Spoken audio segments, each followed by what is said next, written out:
வணக்கம். என்னுடைய பெயர் எல்லப்பன். எனக்கு 5 ஏக்கர் நிலம் இருக்கிறது.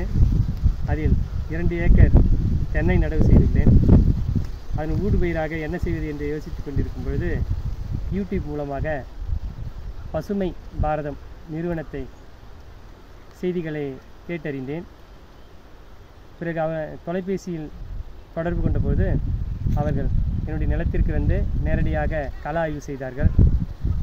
தற்பொழுது ரெட் டைமண்ட் என்ற வெரைட்டி இருப்பதாகவும் அது இந்த மண்ணிற்கு மிக சிறப்பாக வரும் என்றும் எடுத்து கூறினார்கள். அந்த ஆலோசனை மிகவும் எனக்கு பிடித்திருந்தது. பிறகு நானும் அதை ஒத்துக்கொண்டேன். அவர்களும் வந்து எவ்வாறு நட வேண்டும் என்று ஆய்வு செய்தார்கள். ஏற்கனவே நடவு செய்துள்ள தென்னை இது.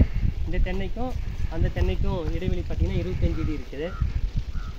இந்த தென்னையிலிருந்து 8 அடி தொலைவில் கொய்யாவும், அந்த தென்னையிலிருந்து 8 அடி தொலைவில் கொய்யாவுக்கு கொய்யா 6 அடி வீதத்திலையும் நடவு செய்துள்ளேன். தென்னை வந்து பல்லாண்டு பயிர். கொய்யா வந்து பார்த்திங்க அப்படின்னாக்கா தினசரி வருமானம் வரக்கூடிய ஒரு பயிர். இது ஒன்றில் வருமானம் குறையும் பொழுது மற்றொன்றில் நமக்கு கிடைக்கக்கூடிய இந்த வருமானமானது பேலன்ஸ் ஆகும். அப்பொழுது நமக்கு வந்து ஏற்படுகின்ற நஷ்டமும் நமக்கு வந்து நஷ்டம் இல்லாமல் ஒரு விவசாயம் செய்யக்கூடிய ஒரு அருமையான யோசனையாக இருக்கிறது.